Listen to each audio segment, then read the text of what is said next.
레위기 1장 3절 한 절 보겠습니다. 그 예물이 소의 번제이면 흠 없는 수컷으로 회막문에서 여호와 앞에 기쁘게 받으시도록 드릴지니라. 아멘. 기도하겠습니다.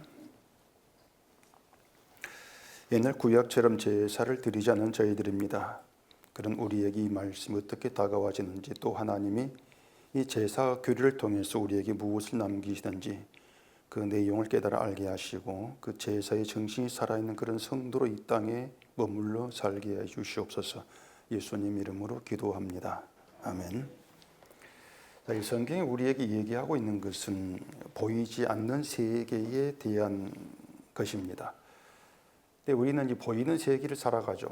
눈에 보이는 이 땅을 살아가면서 보이는 것에 가치를 둘 수밖에 없고, 또 보이는 것을 가지고 인생의 성공과 실패를 논하고 또 판단하고 비교하고, 그렇게 살아가도록 되어 있습니다.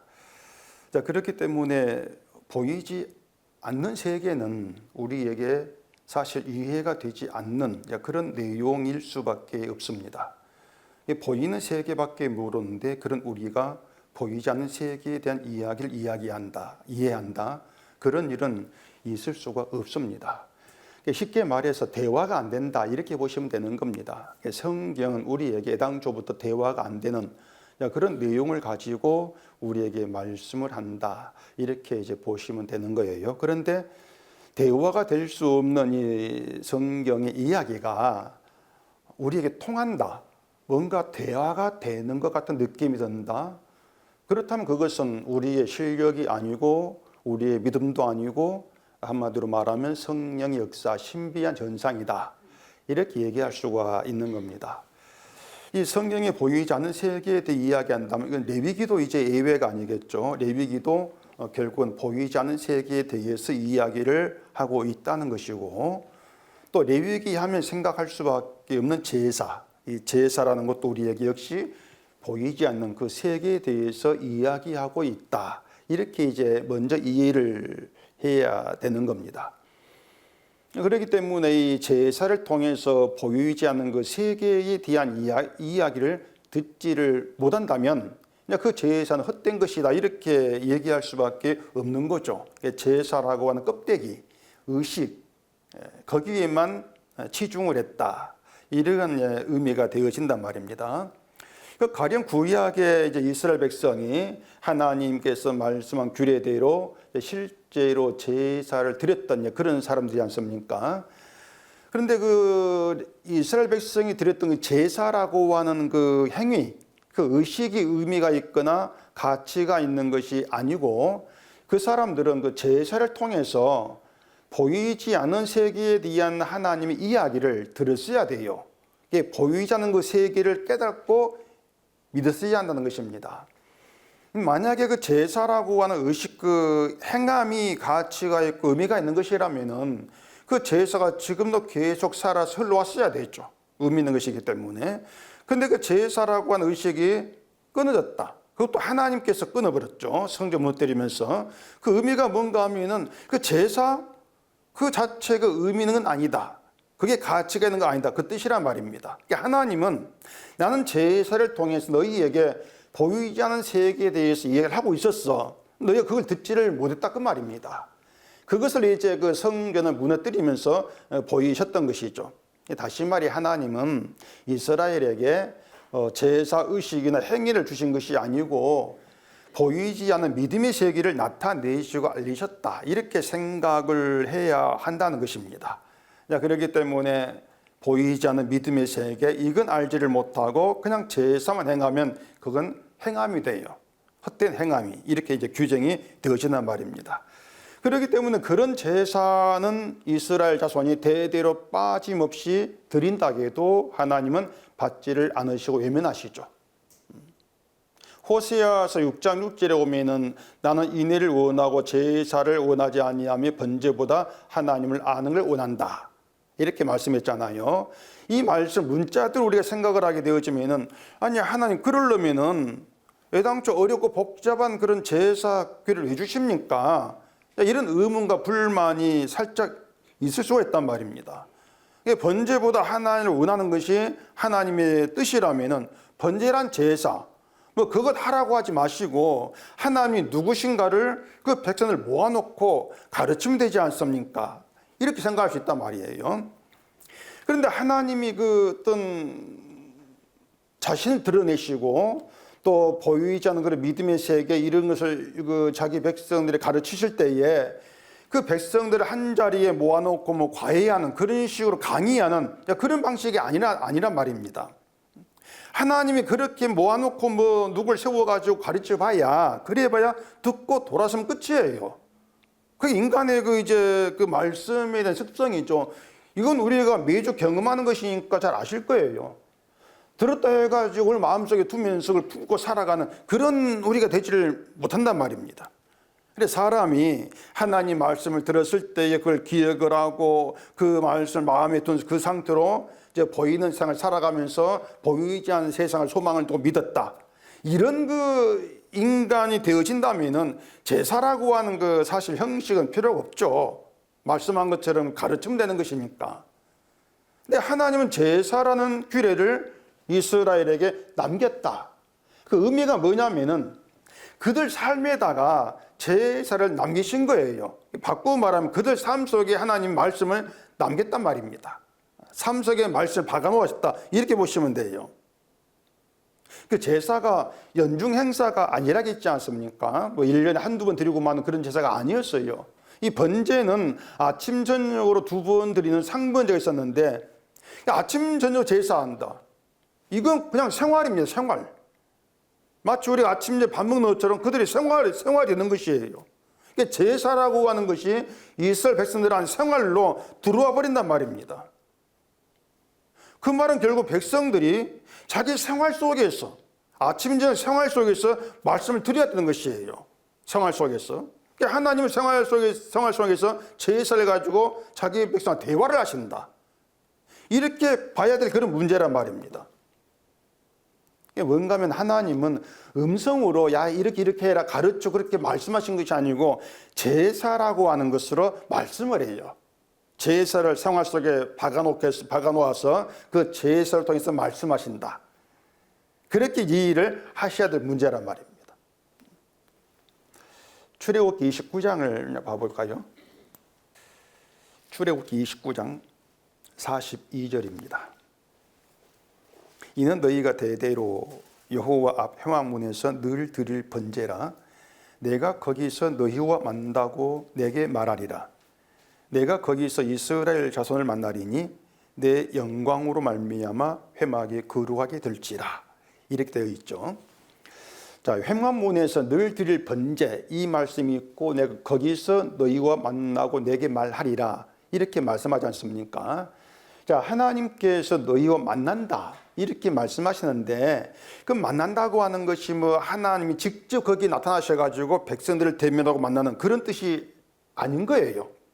늘 항상 말씀드리지만은 인간은 하나님을 만날 수가 없습니다. 만날지 못할 존재예요. 거룩한 하나님을 그 죄인된 인간이 만난다? 만나면 죽어요.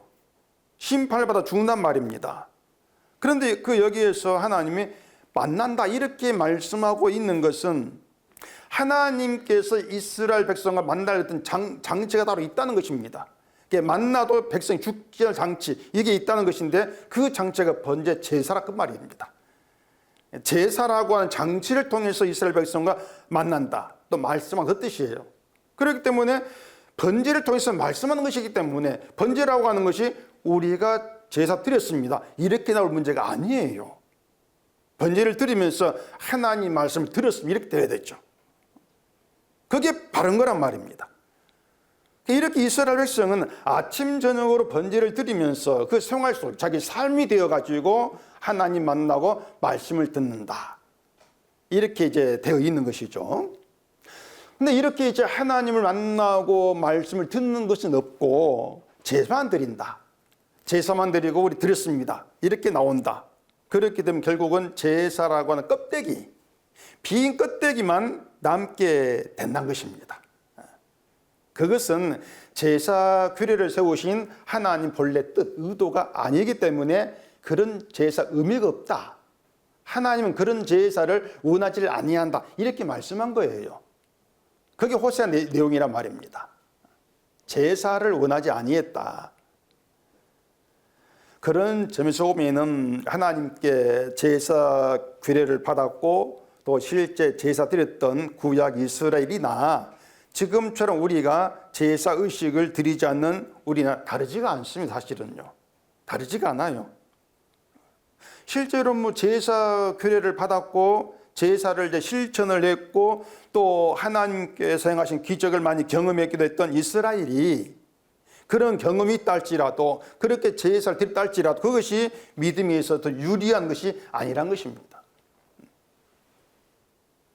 기적 경험은 뭐합니까? 하나님 기적으로 말씀하시거든요. 제사로 말씀하시고 근데 그 말 듣지를 못한다면 아무 그 의미가 없단 말이에요.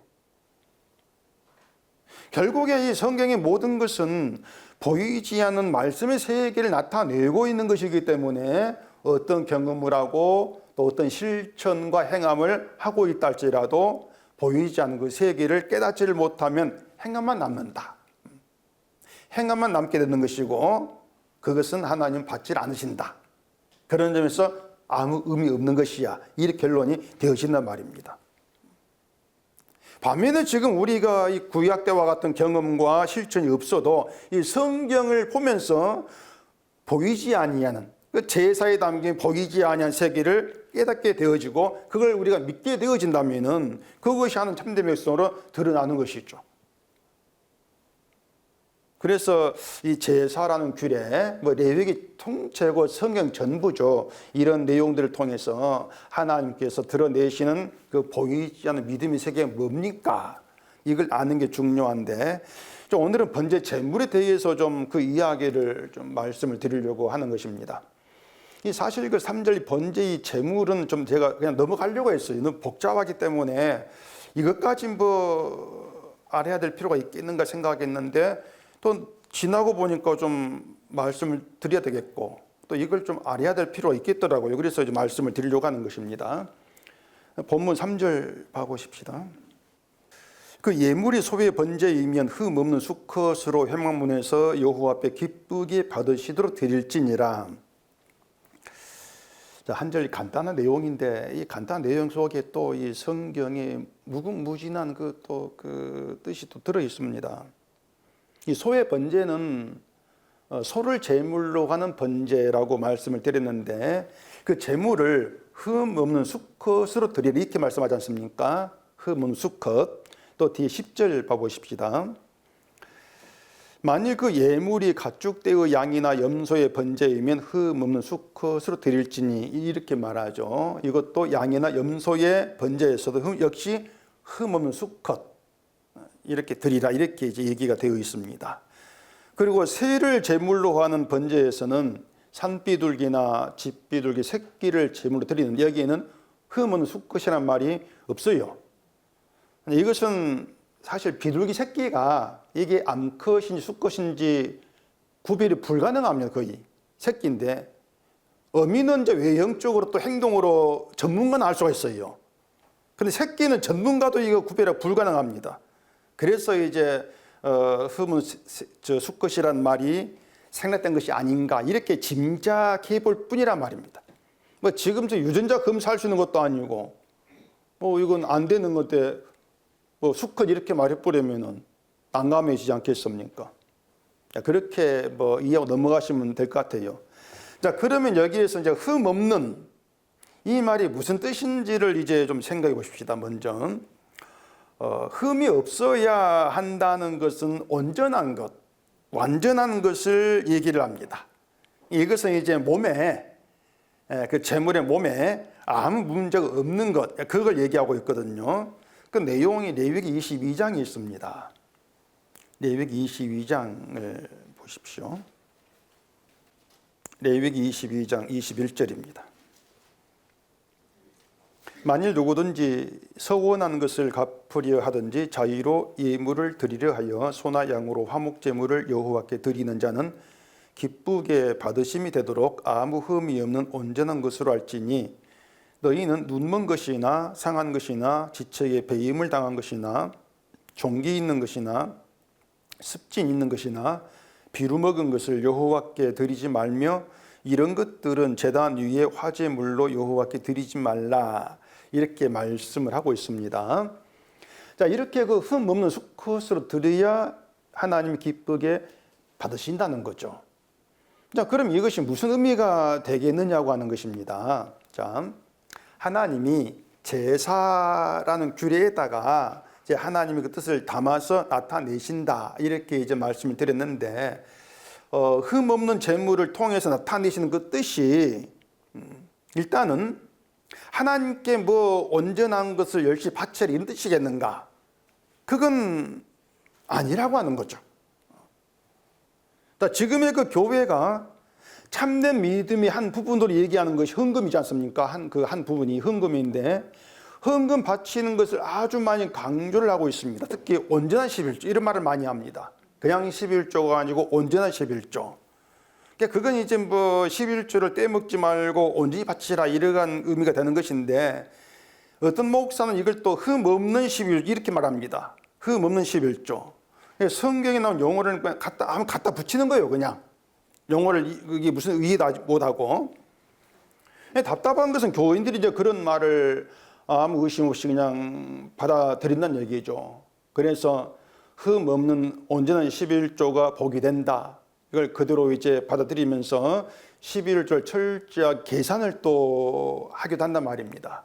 가령 봉급받는 사람들은 11조를 새 전이냐 새 후냐, 이런 계산 사실 또 많이 따지기도 해요. 차이가 많이 나거든요. 사실 이것은 이게 세후 세전 이런 의미를 따지는 것은 뭔가 11조를 언제 바치겠다 이런 의미가 아니라, 계산해가지고 어떻게든 내가 절감해보겠다, 이런 그 심보가 담겨 있는 것입니다. 세전이 맞다 하면 그만큼 11조 줄어드니까. 근데 흠 없는 이 말이 의미하는 건 그런 것이 아니에요. 이건 간단히 이렇게 생각해 보면 될 겁니다. 하나님은 흠 없는 온전한 것을 기쁘게 받으신다는 그것을 이제 흠 없는 제물로 나타내신 것이란 말입니다. 흠 없는 제물로. 자, 그러면 인간이 흠 없는 제물을 골라 바칠 때에 하나님 말씀한 대로 제물 바쳤습니다, 이렇게 하고 돌아서 버린다, 그렇게 하는 것이 과연 하나님의 뜻대로 제물을 바친 것이라고 할 수 있느냐? 그건 아니란 얘기입니다. 이사야 1장에서 나는 순양의 번제와 살찐 짐승 기름 배불렀으며 수송아지나 순양의 수염소의 피를 기뻐하지 아니한다, 이런 말씀이 있단 말이에요. 그러니까 하나님이 뭐 배가 고파서 뭐 아쉬워가지고 수송아지 순양에서 바치라고 한 것이 아니란 것입니다. 흠 없는 제물을 가지고 와라, 바치라, 이렇게 말씀한 것에는 인간이 그 흠 없는 제물을 가져와 바치면서 하나님에 대해서 생각해야 될 것, 알아야 될 것이 있다, 그 뜻입니다. 무슨 말이냐면 하나님은 흠 있는 것은 안 받는다, 그 뜻이죠. 흠 없는 걸 바치라, 그 말은 반대로 흠 있는 건 하나님은 안 받는다, 그 뜻이란 말이에요. 자, 그러면 사람이 흠 없는 재물을 가지고 나 바치면서 뭘 생각을 해야 되겠어요? 과연 나는 하나님이 기쁘게 받으시는 흠 없는 인간이냐, 그거란 말입니다. 그걸 생각해 줘야 한다는 것이에요. 나에 대해서, 인간에 대해서 생각을 해야 한다는 것이죠. 분명히 하나님은 흠 없는 건 받으시는데 이 재물을 가지고 나는 어떤 인간이냐, 이걸 알아야 된단 말이에요.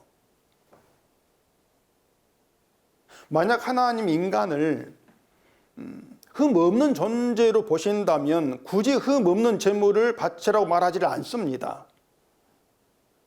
무슨 말인가 하면은 흠 없는 재물을 바치라, 이 말은 인간 흠 있는 존재야, 그 의미가 담기는 것이에요. 인간은 안 받겠다는 얘기입니다. 너희는 안 받아, 내가. 그걸 흠 없는 재물을 가지고 와라, 그 의미로 나타내시는 것이 되어진단 말입니다. 그러니 그런 하나님의 뜻을 눈치를 챈다면은 재물을 가지고 나오면서 하나님은 우리 같은 존재는 안 받겠다, 그 뜻이구나, 이걸 먼저 알아챘어야 되죠. 이걸 재물을 가지고 대화가 통하는 그런 이제 그 의미가 되어진다는 얘기예요. 근데 이스라엘은 재물을 부지런히 바치면서 이게 없는 겁니다. 자기에 대한 생각이 없는 거죠. 오히려 내가 하나님 말씀 재물 바치니까 나는 뭔가 의로운 자, 하나님을 섬기고 복받을 수 있는 자, 그렇게 봐버린 것이에요. 이게 인간의 잘못된 이해죠. 재물을 통해서 인간을 바로 알았다면 내가 재물 바친 이 행위가 의가 안 돼. 재물 바친다 해가지고 내가 흠 없는 인간 되는 건 아니야. 이걸 분명히 알아야 되는데 이게 없는 거예요. 이게 이스라엘 백성의 문제가 되었던 것이죠. 인간은 흠 없는 존재가 될 수가 없어요. 왜냐하면 이미 선악과를 먹음으로 죽은 자가 되었단 말입니다. 이미 선악과를 먹음으로 인해서 흠 있는 자가 되었어요. 그래서 에덴동산에서 쫓아낸단 말입니다. 흠 있는 존재를, 부정한 존재 쫓아내버린 거예요. 에덴동산은 하나님의 그 거룩한 동산이에요. 생명나무가 있는 거룩한 동산이기 때문에 흠 있는 존재 못 들어와. 이제 너는 존재할 수 없어. 그런 의미이기 때문에 인간은 흠 없는 그런 상태로 못 돌아갑니다. 그 얘기를 결국 흠 없는 재물을 바치라는 것으로 나타내 보이시는 것이에요. 인간이 그런 하나님 말씀을 듣지를 못하는 것이죠. 이 인간은 흠 있는 문제, 이게 참 굉장히 중요한데요. 왜 이게 중요한가 하면은 하나님께서 기쁘게 받을 수 없는 존재, 이게 인간이라는 것입니다. 모두가 다 흠 있는 존재이기 때문에 인간에게 차등이라고 하는 건 있을 수가 없는 거예요. 그렇게 나가야 될 문제란 말입니다. 아, 내가 흠 있구나 알고 끝날 문제가 아니란 얘기예요. 모든 인간이 흠이 있어? 그런 인간의 관계 속에는 차등이라는 게 있을 수가 없네? 이걸 알아채야 돼요. 성경이라고 하는 것은 너 하나의 지식만 알면 끝, 이게 되어지지 않습니다. 그 하나가 성경 전부로 연결되어 있다는 얘기예요. 인간은 흠이 있는 존재야. 이게 성경 전부로 연결되어 있어요. 자, 소나 양에서 눈먼 건 흠 있는 것이고 또 종기가 있고 습진이 있고 비루 먹은 피부병, 비루 먹었다는 버짐을 말합니다. 버짐. 그런 피부병이 있는 것도 흠이 있다 이렇게 말한단 말입니다. 자, 그럼 보십시다. 눈이 멀었다. 소가 앞을 못 봐요. 눈이 멀었어요. 그 상태하고 버짐 있는 것하고 어느 것이 더 흠이 있습니까? 어느 것이? 신체의 상태, 소의 그 몸의 상태를 우리 시각에 따지면은 눈이 먼 게 더 흠이 있죠. 소가 앞을 못 보면 무슨 쓸모가 있겠습니까? 이스라엘은 소가 농사 짓는데 그 중요한 그 도구거든요. 근데 소가 앞을 못 본다? 농사를 못 지어요. 대신 피부병 그 정도 가지고는 농사 얼마 지을 수가 있지 않습니까? 그렇게 봤을 때에 눈먼 것보다도 피부병이 있는 게 이게 더 가벼운 거예요. 이스라엘 시각에서는. 그게 우리 시각이란 말입니다. 근데 하나님은 눈이 멀었든 버짐이 있든 종기가 있든 어느 것이 더 심한가 이걸 따지지를 않습니다. 눈이 멀어도 흠이 있는 것, 버짐이 있어도 흠이 있는 것 똑같은 하나로 평가해버려요. 차등이 없다는 얘기입니다. 이렇게 성경에서 흠이 있다. 이 내용에는 그 내용으로 인해서 차등이 사라져버립니다. 흠 있는 문제 그걸로 끝나요. 차등이라고 하는 것은 없고 그렇기 때문에 비교라는 것도 있을 수가 없는 것이죠. 하얀 백지가 있는데 거기에 먹물이 한 그릇 쏟아지든 한 방울 쏟아지든 하얗다는 그 흠이 생긴 것은 똑같습니다. 쓸모가 없어진단 말입니다. 그래서 하나님이 인간을 기쁘시게 받을 수 없는 흠 있는 자로 여기신다. 그 얘기는 그 인간이란 존재가 세리나 창녀와 같은 죄를 범하든 바리새인처럼 율법 지키는 일에 힘을 쓰든 죄인이다. 이런 점에서는 모두가 동일하게 흠 있는 대로 보신다. 그 얘기예요. 그러니까 우리가 인간이 흠이 있으니 이렇게 나올 때에는 그렇게까지 우리가 인간을 보시하는 얘기입니다. 이스라엘은 제사를 하면서 그런 하나님의 뜻을 알았어야 돼요. 그 말씀 드려야 한단 말입니다. 흠 없는 재물을 가지고 바치면서 우리 흠이 있구나. 그럼 우리 세계에는 차등이라는 게 없네. 우리에게는 그 말씀 드렸어야 된단 말입니다. 그렇게 되어지면은 소를 재물을 바칠 수 있는 상위 계층이나, 그래서 상위 계층이나, 그보다 힘이 미치 못해가지고 양을 재물 바치는 뭐 중앙 계층이나, 그보다 더 못해가지고 세를 바치는 하위 계층이나 똑같은 얘기입니다. 계층이 다르지가 않죠. 흠이 있다 그 점에서는. 그렇게 되어지면은 그들이 바치는 게 소든 양이든 새든지 간에 또 역시 하나님은 거기에 차등을 안 둬요. 이것이 보이지 않는 믿음의 세계란 것입니다. 이걸 제사를 통해서 말씀하고 계시는 거예요. 근데 그걸 이제 이스라엘이 못 듣는 거죠. 이걸 못 들었기 때문에 그들 안에서 누가 생깁니까? 고아, 과부, 나그네 있을 때 그들이 억압받아요. 하나님이 그들 속에다가 과부, 고아, 나그네 주셨는데 그로 인해서 그들이 억압받는다. 약한 자가 억압받는다. 그 의미가 뭔가 하면은 제사를 드리는데 그 제사를 통해서 하나님 말씀 못 들었다 그 말입니다. 제사만 남아요. 그 제사 드린 자기 의가 남죠. 소를 드린 사람들은 우린 이렇게 좋은 제물 드렸어. 우리가 그게 더 큰 의가 될 것이고, 세를 드린 쪽은 너희는 그것밖에 못 드려. 뭔가 무시당하는 그런 계층이 될 것이고, 이렇게 되어지는 것이란 말입니다. 그게 제사를 통해서 말씀한 것을 못 들었다. 제사만 남았기 때문에 하나님은 그런 제사를 받지 않으시니 이렇게 말씀하고 있는 것이란 말입니다. 하나님 언제 그런 거 원했냐? 그런 점을 원하지 않았어. 그래서 이스라엘 향해서 내 마당만 밟을 뿐이다. 이렇게 책망을 하셨던 거예요.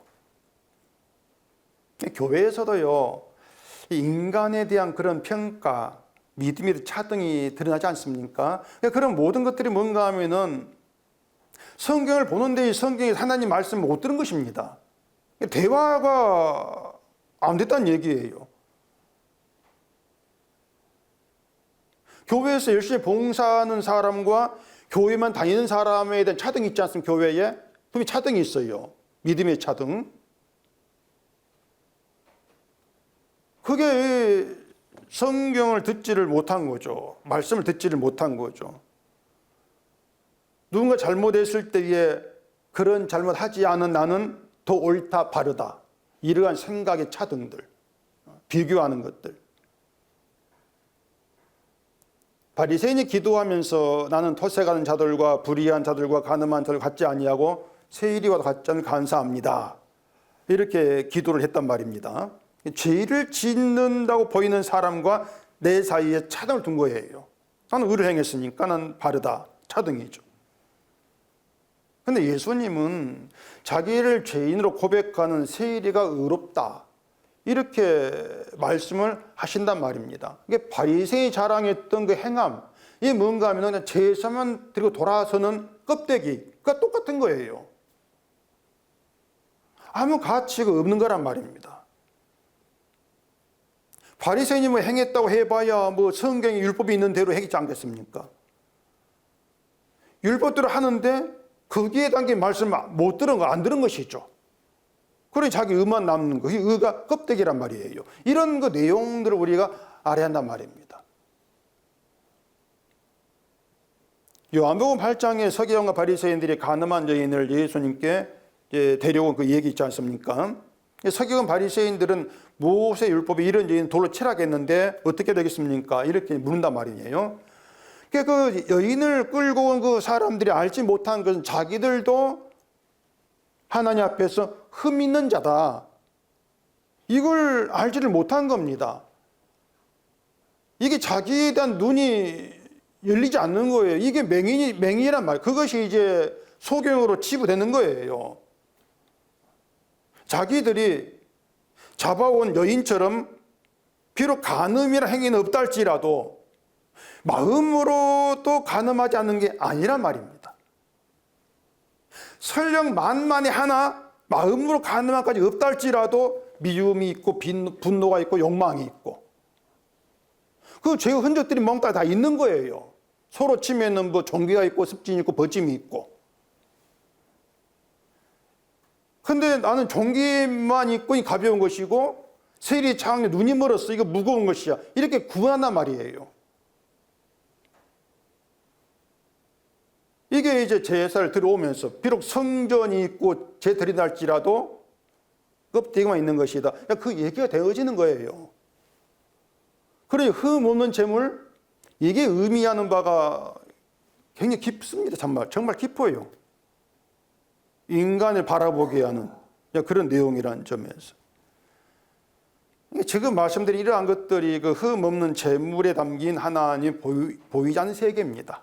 보이지 않는 세계. 보이는 세계에는 차등이 있고 보이지 않는 세계에는 차등이 없고 이렇게 쉽게 이해하시면 될 거예요. 다시 말하는데 말씀의 세계에서는 인간의 행함이 어떻든 흠이 있다고 규정될 수밖에 없는 것이고요. 하나님께서 받지 않는 존재다. 모든 인간이 이러한 점에서는 차등이 없습니다. 우리가 서로 그렇게 이제 봐야 될 관계라고 하는 것이에요. 이것이 그 흠 없는 재물 대신 예수 그리스도 안에서의 성도의 관계입니다. 이것이. 이걸 또 형제라 그래요. 형제라고 하는 건 차등이 없는 관계. 비교하지 않는 관계 그 뜻이거든요. 근데 말로는 뭐 형제, 자매 뭐 이렇게 막 떠들고 있으면서도 뭐 차등도 있고 비교가 있고. 그게 결국은 껍데기만의 형제 의미가 되는 거죠. 형제 아니 사실은요. 다들 경쟁자, 적으로 존재하고 있는 것이지. 근데 우리는 이 레위기 제사 이 3절을 보면서 우리 자신을 하나님께서 받지 않는 흠 있는 존재 이걸 분명히 인식을 하셔야 합니다. 우리 자신에 대해서. 그래야만이 하나님과 대화가 통한단 말이에요. 나에게 어떤 행위를 뭔가 자꾸 믿음으로 신앙적으로 가치 있는 의로운 것으로 뭔가 의미 있는 것으로 이렇게 보시게 되어지면 절대 이 성령 대화가 안 돼요. 자꾸 막힙니다. 그럴 수밖에 없는 거예요. 하나님 우리에게 흠 없는 재물 이야기로 말씀하시는데 흠 없는 재물을 바치겠습니다. 이렇게 나오면 대화가 안 되죠. 반대로 하나님 제가 나 같은 인간이 받지 않은 흠 있는 재물이면 이제 깨닫게 됩니다. 감사합니다. 이게 대화란 말입니다. 이런 대화를 이스라엘은 자기들 삶 속에 아침 저녁으로 제사하면서도 아절 못한 거죠. 근데 얼마나 미련합니까 인간. 정말 미련해요. 이게 흠 없는 재물에 담긴 의미고 이제는 이제 수컷 의미를 보십시다. 말씀드린 것처럼 이걸 하나하나 설명드리기가 참 부담스러운데 그래도 재물에 담긴 의미를 좀 알 필요가 있겠다 싶어요. 출애굽기 13장 보십시다. 출애굽기 13장 11절입니다. 여호와께서 너와 내 조상에게 맹세하신 대로 너를 가나안 사람의 땅에 인도하시고 그 땅을 내게 주시거든 너는 태에서 처음 난 모든 것과 내게 있는 가축의 태에서 처음 난 것을 구별하여 여호와께 돌리라. 수컷은 여호와의 것이니라. 이런 말씀이 있습니다. 좀 어려운 건 다 떼버리고 쉽게 말씀을 드릴게요. 여기 수컷을 여호와의 것, 여호와의 소유란 그 뜻이죠. 이렇게 말씀하는데 이건 단순히 수컷이 아니고 이제 처음 난 것을 얘기하고 있습니다. 처음 난 것 수컷 그 얘기입니다. 이 13장 앞에 어떤 이제 일이 있었냐면은 하나님이 애굽에 처음 난 것 장자를 죽이시는 그 재앙이 있습니다. 아시죠? 마지막 재앙.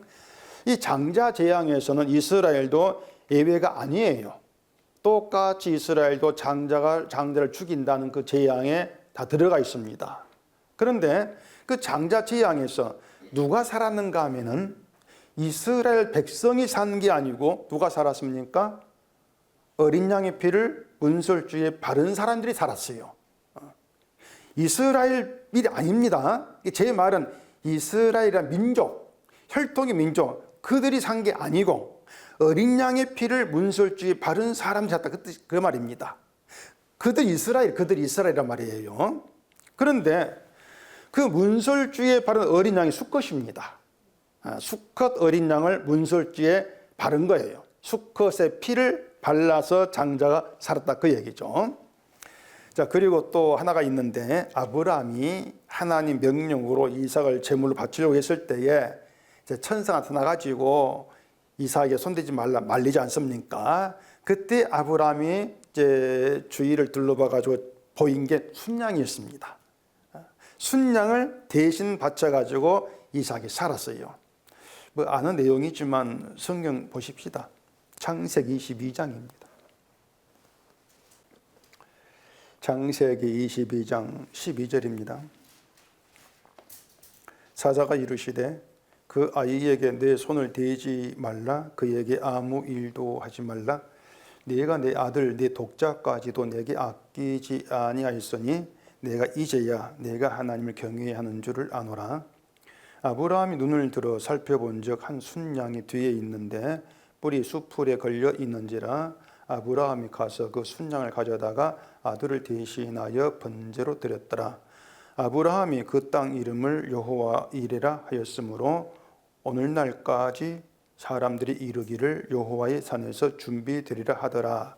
이렇게 되어 있는데, 이 내용에서 사람들이 그 초점을 두고 그 강조하는 게 아브라함의 이제 신앙입니다.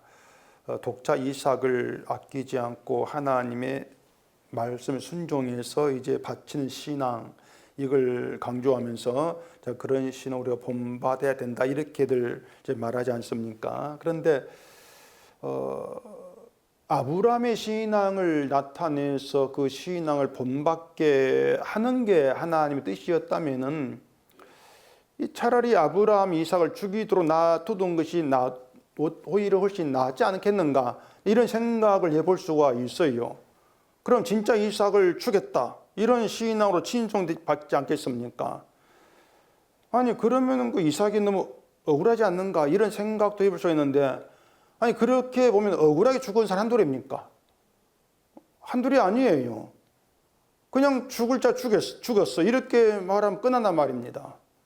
근데 하나님이 이삭을 죽이려고 한 찰나에 막았다는 얘기죠. 그게 뭔가 하면은 이삭을 죽이는 그 아브라함의 신앙, 그것보다도 더 귀한 거, 더 가치 있는 게 있다는 얘기예요.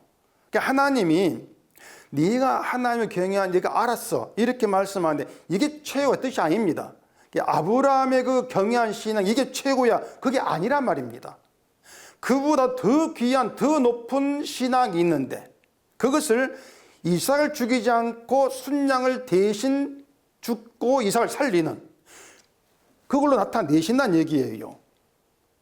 그게 뭔가 하면은 아브라함이 이삭을 바치는 헌신합시다, 헌신, 그 신앙보다 더 가치 있는 것, 더 귀한 신앙, 더 귀한 거, 이게 뭐냐면은 순양의 희생이 피란 얘기예요. 피가 더 가치 있고 더 귀한 거야, 그 뜻이란 말입니다. 이해가 되십니까? 아브라함이 말씀을 실천해서 이삭 바치는 그 하나님을 경외하는 신앙, 그것보다 더 귀한 거, 이게 순양의 피야, 이삭을 살린 순양의 피야, 이게 더 가치 있는 것이야, 이걸 나타내는 것이란 말이에요. 그럼 우리가 바라볼 게 뭐겠습니까? 아브라함의 어떤 그 이삭 끌고 데려온 그 신앙이 아니고 순양 희생의 피를 바라봐야 돼요. 이걸 믿음이 이렇게 말한단 말입니다. 그 피를 바라보는 것을. 근데 사람들은 자꾸 엉뚱을 바라보죠.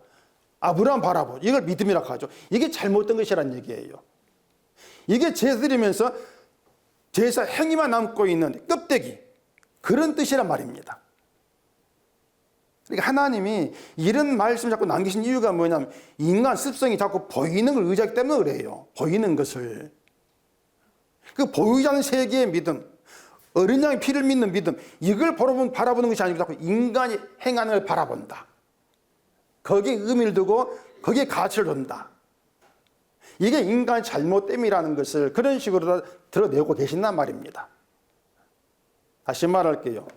인간의 어떤 행위랄지라도 희생의 피, 순양 희생 피보다는 귀하지 않습니다. 그 피에 비해 아무것도 아닙니다. 쓸모없는 것입니다.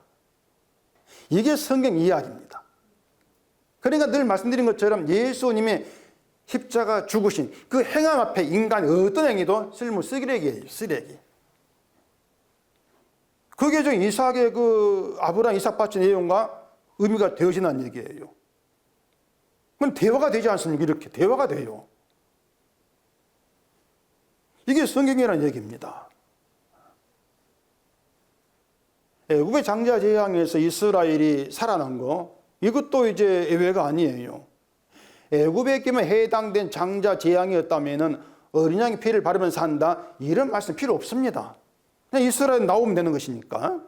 이스라엘 민족 문제 살리면 되지 않습니까? 그런데 어린 양의 피를 문설주에 바르는 그 집을 넘어간다, 그 집에 산다, 이렇게 나오는 건 이스라엘도 애굽처럼 죽임을 당해야 될 죄의 무리야, 이걸 보이시는 것이에요. 애굽, 이스라엘 똑같은 흠 있는 인간으로 죄의 무리다, 저주받은 무리다, 이런 얘기죠. 그런데 이스라엘 장자가 살았네? 애굽처럼 죽여야 되는데 살았어요. 여기에 개입된 건, 이스라엘이 살았다, 여기에 개입된 게 뭐냐면 순양의 피란 말입니다.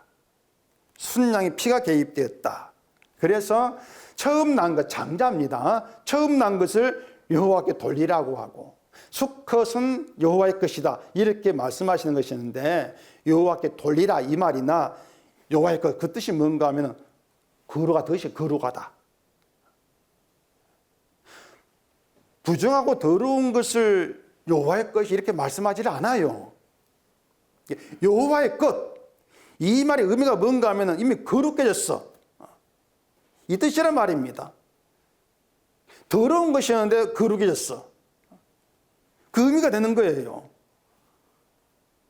그런데 그 거룩이 어떻게 만들어지는가 하면은, 그 거룩에 만들어지는 과정에 개입된 것이 순양의 희생의 피다, 수컷의 피다, 그 뜻입니다. 수컷의 피 개입됨으로 인해서 더러운 게 거룩한 것으로 만들어졌다.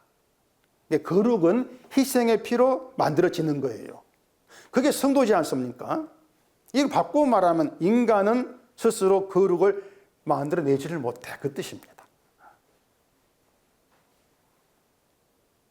그래서 거룩한 성도라고 했을 때 그 거룩을 성도가 만들어내지를 못합니다. 인간이 어떤 행위를 가지고도 거룩했다, 이렇게 평가를 듣지를 못하는 거예요. 한마디로 말해서 거룩은 어린 양 대신 예수의 피로 만들어진다, 그거죠. 그렇게 해서 거룩한 자를 성도라 이렇게 부르지 않습니까?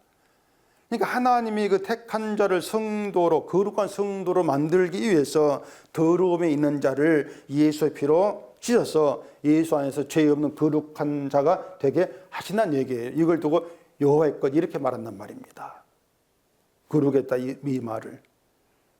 이것이 흠 없는 수컷이란 제물에 담긴 의미라는 걸 생각해 보면은, 하나님은 제사를 통해서 인간이 자기의 힘과 믿음으로 하나님께 나아가고자 하는 것을 막으신다는 것, 이걸 알 수가 있습니다.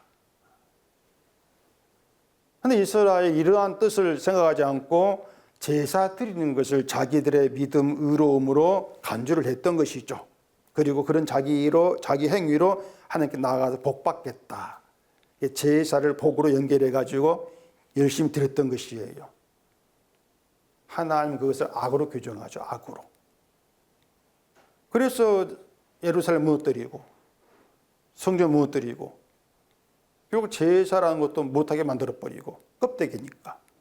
이렇게 하나님이 이스라엘을 끌고 가시던 얘기입니다. 흠 있는 죄인의 인간은 그 수컷이 흘린 피의 은혜 덕분에 죄가 용서된 자로 살아갑니다. 또 하나님께 거룩한 자로 여김받아서 하나님의 것을 일컬음 받아요. 이게 성도된 백성의 뜻이에요.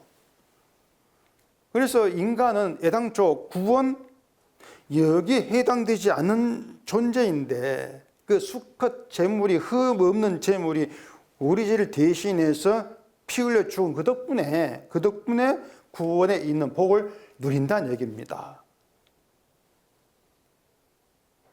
그 수컷을 여호와의 것이라 말씀했죠.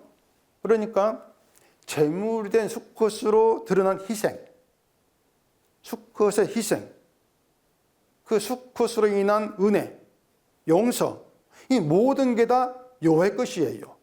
여호와의 것. 그렇다면 우리가 이 성도라고 하는 걸 어떻게 이해를 해야 되는가 하면은 하나님께로부터 하나님의 것이 주어져 가지고 하나님의 것이 베풀어져 가지고 거룩함을 입어서 그걸 누리고 살아가는 존재가 성도다. 이렇게 이해하면 된단 말입니다. 여기에는 우리 행함이 들어갈 수가 없는 거죠.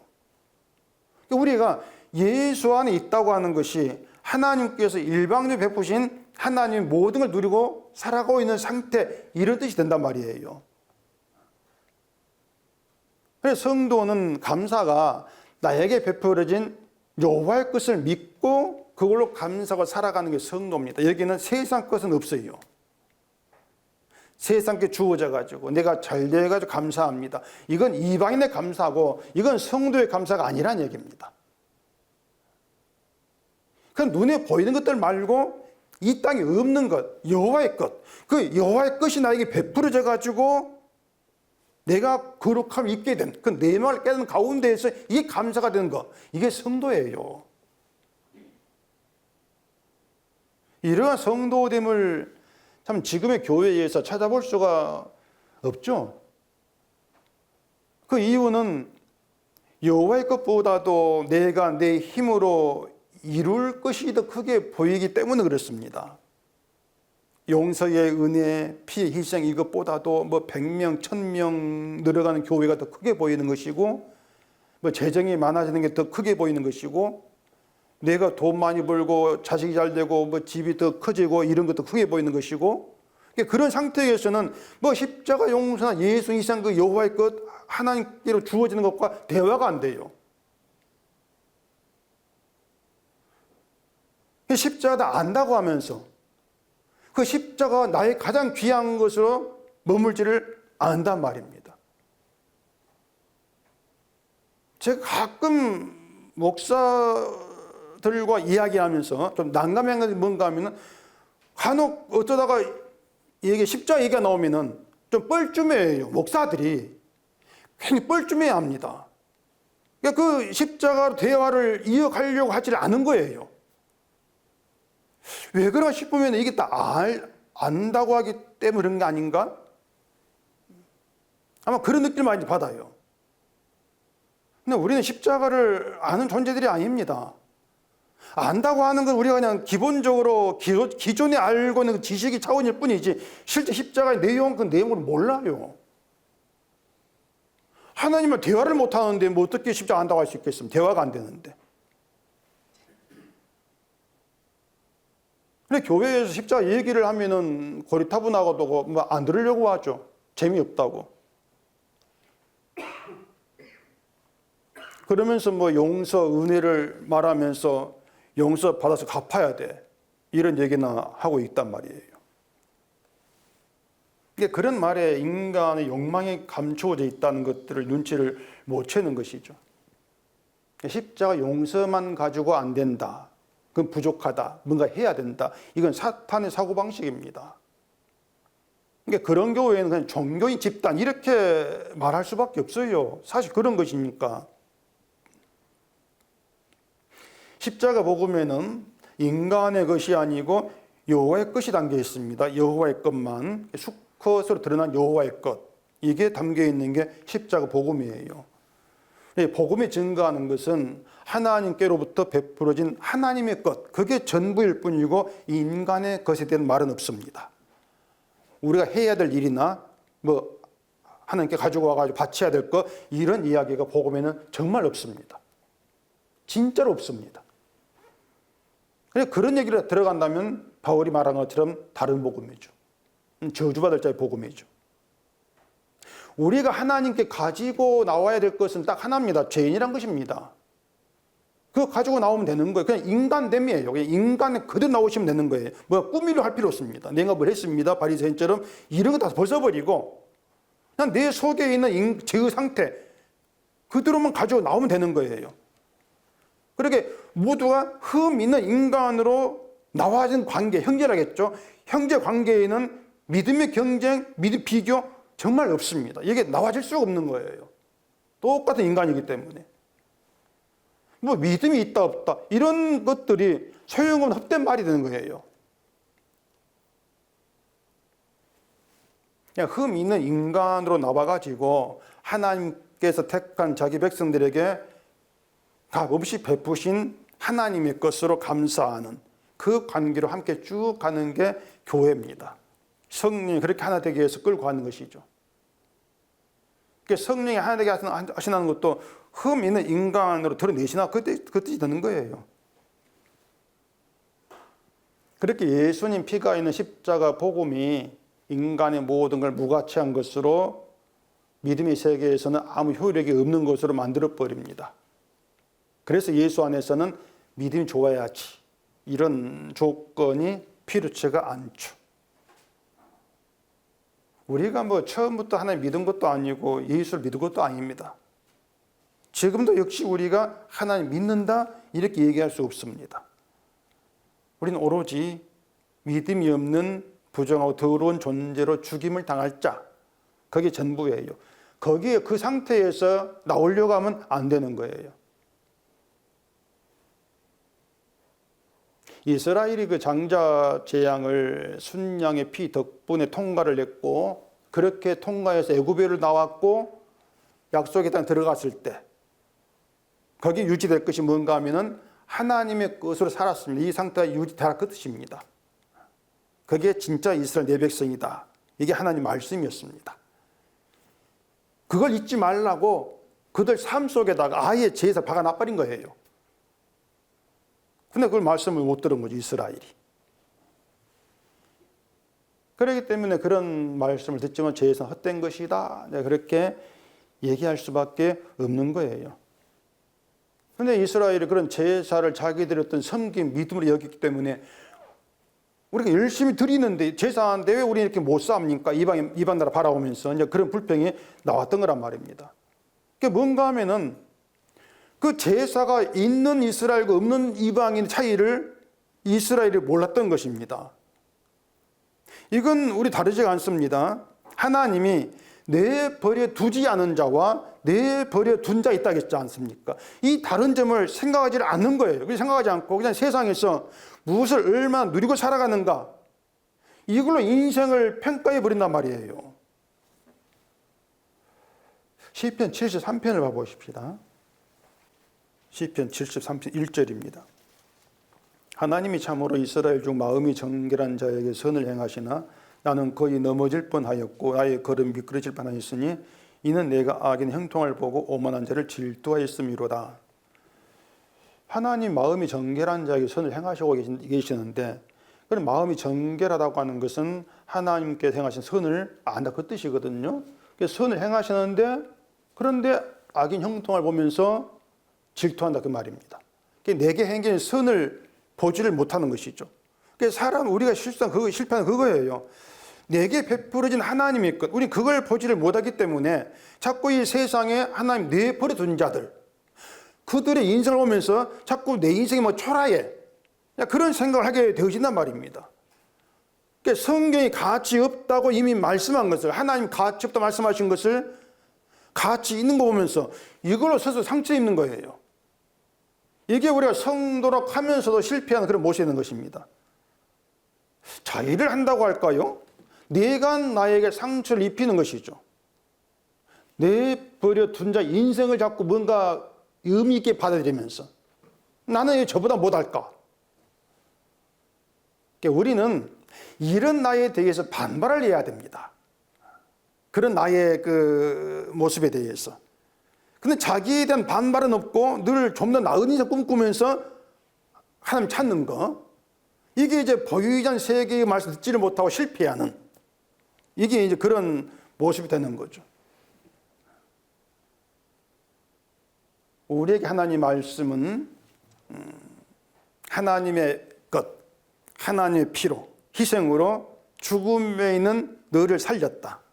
저주에 있는 너를 구원했다. 그 말씀입니다. 나의 것을 베풀었다. 선을 행하신 거예요. 선을 행하시면 우리가 살게 된 것이란 말입니다. 이 말씀이 우리에게 통한 대화가 된다면 그 말씀을 듣고 뭔가 내 심령이 통하고 알아듣고 대화가 되어진다면 이게 놀라운 기적입니다. 그것이 대화가 된다는 것이. 그게 성령의 내 안의 자리에서 일하시면 나타나는 현상이라는 얘기예요. 어리석고 무지한 내가, 그런 나였는데 그런 내가 제사와 제물로 말씀하시는 하나님 말 대화가 된다? 하나님의 것이 내게 뭔가 대화로 통한다? 말씀이 통한다? 정말 신비하고 신기한 현상이거든요. 그게 신기한 거예요. 우리의 지식으로는 도무지 통하지 않을 대화가 통한다. 이걸 실감하셨단 말입니다. 나를 죄인으로만 드러내고 내가 행하는 모든 걸 소용없다고 잘라버리고 아무것도 행할 것이 없이 그냥 예수님의 행함, 그게 의가 된다. 그게 구원이 된다. 이 말씀이 내게 통하더라. 감사하셨단 말입니다. 그게 은혜니까. 그게 오순절의 방언 역사예요. 오순절 방언이 도무지 알아듣지 못할 그 보이한 세계에 대한 이야기가 다 들렸다 그 얘기죠. 통한 거예요. 성령의 역사죠. 우린 들을 능력이 없는데 들렸다. 수긍이 되더라. 감사가 되더라. 이게 새로워진 인간 성도 대입니다. 그냥 인간에게는 그런 현상이 없으니까. 그래서 성도는 십자가가 명확한 복음으로 자리한 성도, 이렇게 이해하시면 돼요. 그 시편 37절에 하나님의 성소에 들어갈 때에야 그들의 종말을 내가 깨달았다, 이렇게 말하거든요. 성소에서 하나님의 것을 발견하니까, 이걸 봤을 때에 악인의, 내가 질투했던 악인의 종말을 깨닫게 되었던 얘기예요. 하나님의 것이 없는 그게 종말입니다. 이게 심판이고. 그렇게 알고 살아가셔야 이게 성도란 말이에요. 그래서 악인 형통이 아니게 되는 것이죠. 이게 오늘 흐문은 우리에게 얘기하고 있는 내용입니다. 세상 사람은 하나님 내버려둔 자와는 이런 말씀 대화가 안 됩니다. 그런 대화가 안 되는 사람 교회에 얼마나 있죠. 그래서 우리가 성도로 산다는 것은요, 세상이 알아주지 않은 초라한 길을 그냥 가는 겁니다. 이게 성도로 사는 겁니다. 초라한 길을 가는 겁니다. 성도의 싸움은요, 이 세상에 부러워하는 것을 이루는 것이 아닙니다. 이게 우리 싸움이 아니에요. 그냥 우리 싸움은 하나님 베푸신 하나님의 뜻을 감사하고 그냥 살아가는 겁니다. 초라하든 뭐든. 남들이 안 알아줘도 그냥 가는 거예요. 예수님 피의 희생을 가치 있고 귀한 것으로 속에 품고 살아가는 게 우리 싸움이에요. 그런 싸움이 있는 성도로 살아가시기를 바랍니다. 기도하겠습니다. 아버지 하나님, 오늘도 우리가 다 알지를 못하는 옛날 구약 제사로 말씀하실 때 이 말씀 우리에게 통하여지고 대화가 되어지는 것을 기적의 은혜로 받게 해주시옵소서. 예수님 이름으로 기도합니다. 아멘.